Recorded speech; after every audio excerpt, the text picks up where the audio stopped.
Musim kedua dari Week Hero Class dimulai dengan Yeon Si-eun yang berbicara dengan seorang psikiater tentang insomnia yang dialaminya. Ia tidak dapat tidur di malam hari karena terus bermimpi buruk tentang apa yang terjadi pada temannya Suho yang masih koma. Si-eun yang telah pindah di sekolah barunya, Eunjang High School. Sekolah itu sama kacaunya seperti sekolah sebelumnya. Rumor beredar di sekolah itu yang mengatakan bahwa dia membunuh seseorang dari sekolah sebelumnya sehingga dia dipindahkan. Sekarang sebagian besar anak laki-laki takut padanya dan mereka menjauh darinya. Hyoman adalah seorang preman sekolah dan anak buahnya adalah Seo Juntae. Juntae berkeliling sekolah untuk mengantarkan makanan ringan kepada para siswa atas perintah Hyoman. Hyoman memberi Juntae daftar tugas yang harus diselesaikan olehnya, dan salah satunya adalah mencuri ponsel dari semua teman sekelasnya. Hyoman memeriksa buku catatannya dan melihat bahwa Juntae telah menandai Si-eun sebagai orang yang tidak boleh diganggu. Hyoman menjadi marah, memukul Juntae, dan memerintahkannya untuk mencuri ponsel milik Si-eun.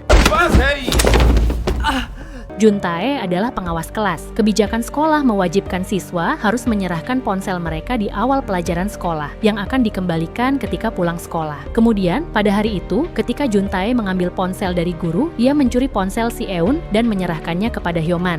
Juntae berpura-pura tidak tahu apa yang terjadi ketika Si-eun menanyakan keberadaan ponselnya. Namun, Juntae merasa bersalah saat Si-eun tidak membuat keributan tentang ponselnya yang hilang. Dia mengikuti Si-eun setelah kelas, mencoba meminta maaf atas ponselnya yang hilang. Si-eun tahu tentang Juntae yang mencuri ponsel, jadi dia menyebut Juntae pengecut karena menganggapnya bodoh. Malam harinya, ibu Si-eun menemaninya membeli ponsel baru. Mereka membicarakan tentang Si-eun yang akan kuliah di luar negeri, dan ia khawatir tidak akan cukup menghabiskan waktu bersamanya. Keesokan paginya, Si-eun menjenguk Suho di rumah sakit. Suho masih koma. Si-eun bercerita kepadanya tentang tidak bisa tidur dan tentang menyebut Juntae pengecut. Namun, Si-eun merasa dirinya lebih pengecut daripada Juntae.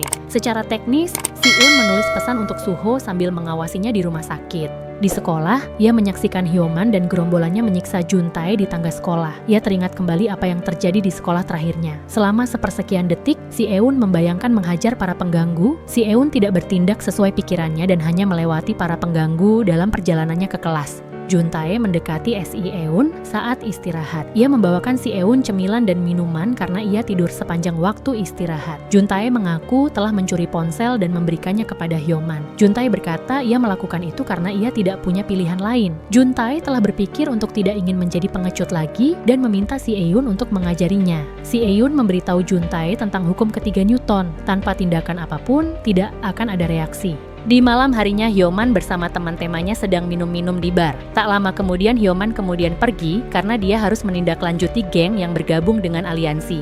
Ternyata aliansi adalah geng preman sekolah yang dipimpin oleh Seongjae. Hyoman ingin menjadi bagian dari geng itu. Hyoman meminta lebih banyak waktu untuk menyelesaikan tugas saat ini, mencuri 100 ponsel. Di warnet ketika seorang pria tua berbicara buruk tentang Seongjae. Seongjae membenturkan kepalanya ke meja sambil menyeringai lebar. Hyoman ketakutan dan buru-buru meninggalkan warnet. Juntae tiba di sekolah pagi-pagi sekali. Ia lalu membobol lemari tempat geng Hyoman menyimpan semua ponsel curian. Juntae mengembalikan semua ponsel, meninggalkan catatan permintaan maaf untuk setiap siswa.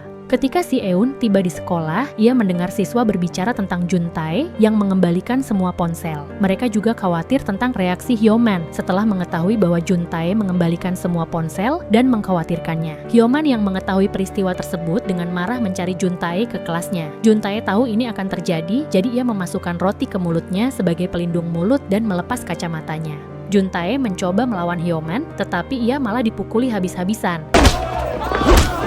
Si-eun menyaksikan kejadian itu dengan diam. Semua ini membuat Si-eun teringat kembali pada Suho. Ia ingat saat pertama kali Suho menghentikannya memukul seseorang dengan kursi. Jadi saat Hyoman mencoba menggunakan kursi pada Juntae yang sudah tak berdaya di tanah, Si-eun turun tangan. 시끄럽잖아. 어? 손 넘지 말라고.